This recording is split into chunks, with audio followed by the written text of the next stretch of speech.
6월 12일 목요일입니다. 말씀 안에서 평안과 은혜로 하루를 시작하시길 축복합니다. 오늘부터 시편 말씀을 함께 묵상합니다. 말씀 가운데 깊은 은혜와 위로가 넘치시기를 소망합니다. 함께 묵상할 말씀은요, 시편 73편 1절에서 14절입니다. 하나님이 참으로 이스라엘 중 마음이 정결한 자에게 선을 행하시나 나는 거의 넘어질 뻔하였고 나의 걸음이 미끄러질 뻔하였으니 이는 내가 악인의 형통함을 보고 오만한 자를 질투하였음이로다. 그들은 죽을 때에도 고통이 없고 그 힘이 강건하며 사람들이 당하는 고난이 그들에게는 없고 사람들이 당하는 재앙도 그들에게는 없나니 그러므로 교만이 그들의 목걸이요 강포가 그들의 옷이며 살찜으로 그들의 눈이 솟아나며 그들의 소득은 마음의 소원보다 많으며 그들은 능욕하며 악하게 말하며 높은 데서 거만하게 말하며 그들의 입은 하늘에 두고 그들의 혀는 땅에 두루 다니도다. 그러므로 그의 백성이 이리로 돌아와서 잔에 가득한 물을 다 마시며 말하기를 하나님이 어찌 알랴 지존자에게 지식이 있으리야 하는도다. 볼지어다 이들은 악인들이라도 항상 평안하고 재물은 더욱 불어나도다. 내가 내 마음을 깨끗하게 하며 내 손을 씻어 무지하다 한 것이 실로 헛되도다. 나는 종일 재난을 당하며 아침마다 징벌을 받았도다. 아멘. 하나님이 참으로 이스라엘 중 마음이 정결한 자에게 선을 행하시나니 1절 말씀입니다. 이 구절은 믿음의 고백이자 시인의 신앙 고백입니다. 하나님은 선하시며 정결한 자들에게 반드시 복을 주신다는 선언입니다.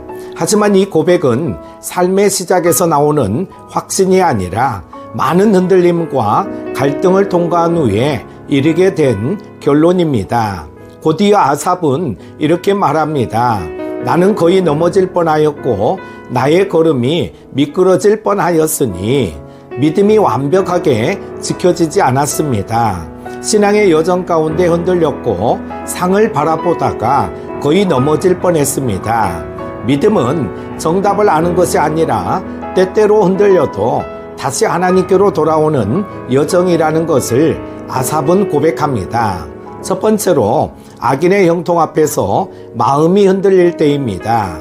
3절에 이는 내가 악인의 형통함을 보고 오만한 자를 질투하였음이로다. 시인은 악인의 형통함을 보고 부러워했고 심지어 질투했다고 고백합니다. 그들의 형통은 단지 경제적인 부유함만이 아닙니다. 4절에 그들은 죽을 때에도 고통이 없고 그 힘이 강건하며 5절에 사람들이 당하는 고난이 그들에게는 없고 사람들이 당하는 재앙도 그들에게는 없나니 세상에서 불의를 행하고 또 편안히 살며 오히려 더 강건한 자들 의로움은 고난을 부르고 불의는 성공을 보장하는 듯한 현실, 이 모순된 장면 앞에서 시인은 마음이 요동칩니다. 믿음으로 살아가려는 우리 역시 종종 이런 갈등을 경험합니다. 기도하고 정직하게 살고 예배 드리며 살아도 현실은 왜 더 고단한가? 그때 우리의 마음은 조용히 그러나 분명히 흔들립니다.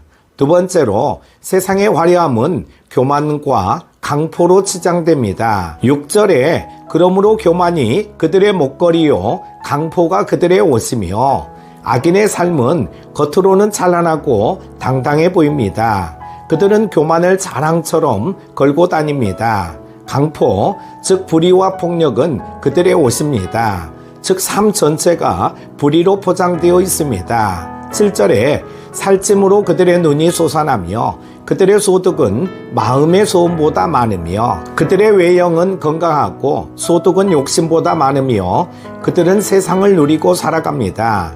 8절에 그들은 능욕하며 악하게 말하며 높은 데서 거만하게 말하며 그들의 입은 하늘에 두고 그들의 혀는 땅에 두루 다니도다. 9절입니다.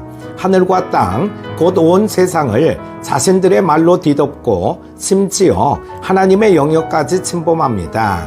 하나님을 두려워하지 않는 자들이 당당히 높아지는 현실, 그 앞에서 믿는 이의 심장은 무너질 것 같습니다. 세 번째로 백성들도 미혹되고 시인도 고백한다 라고 하는 것입니다. 결론은 헛되도다 라고 하는 것입니다. 10절에 그러므로 그의 백성이 이리로 돌아와서 잔에 가득한 물을 다 마시며 하나님의 백성들도 이들의 형통함을 부러워하며 그들의 삶을 모방하려 합니다. 믿음의 공동체마저 세속의 기준에 끌려가는 현상, 결국 하나님마저 의심합니다. 11절에 말하기를 하나님이 어찌하랴 지존자에게 지식이 있으랴 하는도다. 마치 하나님은 아무것도 모르시고 세상의 부조리를 방치하시는 것처럼 여겨집니다. 12절에 볼지어다 이들은 악인들이라도 항상 평안하고 재물은 더욱 불어나도다. 이런 장면 앞에서 시인은 절망에 빠집니다. 내가 내 마음을 깨끗하게 하며 내 손을 씻어 무지하다 한 것이 실로 헛되도다. 이 모든 고난 속에 믿음을 지킨 것이 과연 무슨 의미가 있었을까? 시인은 거의 믿음을 포기할 뻔합니다. 나는 종일 재난을 당하며 아침마다 징벌을 받았도다. 믿음으로 사는 삶은 오히려 고난의 연속이었습니다. 시인은 지금 인생의 가장 깊은 회의 속에 있습니다. 기도해도 응답 없고 정직하게 살아도 보상이 없는 현실. 그러나 여러분, 믿음이란 이 깊은 절망의 순간에도 하나님 앞에서 정직하게 마음을 토해내는 것입니다. 시인은 곧 성소로 나아갑니다. 그곳에서 그의 눈이 열리고 현실이 달라지는 것이 아니라 현실을 바라보는 시선이 바뀌는 은혜를 경험하게 됩니다. 우리 모두도 그런 은혜의 자리로 나아가 흔들리는 삶 속에서도 하나님의 시선으로 다시 세상을 바라보게 되시기를 주님의 이름으로 축복합니다. 기도합니다. 하나님 아버지, 시편 기자 아삽처럼 우리도 때로는 악인의 형통함을 보며 흔들릴 때가 있습니다. 믿음으로 살아가는 것이 헛되게 느껴지고 기도의 응답이 더딜 때 마음이 낙심될 때도 있습니다. 그러나 주님, 이 아침 우리도 아삽처럼 주의 성소로 들어가게 하시고 하나님의 시선으로 이 땅을 바라보게 하소서. 믿음이 흔들릴지라도 주를 떠나지 않게 하시고 정결한 마음을 지키는 자에게 반드시 손을 베푸시는 하나님의 신실하심을 다시 붙들게 하옵소서. 예수님의 이름으로 기도드립니다.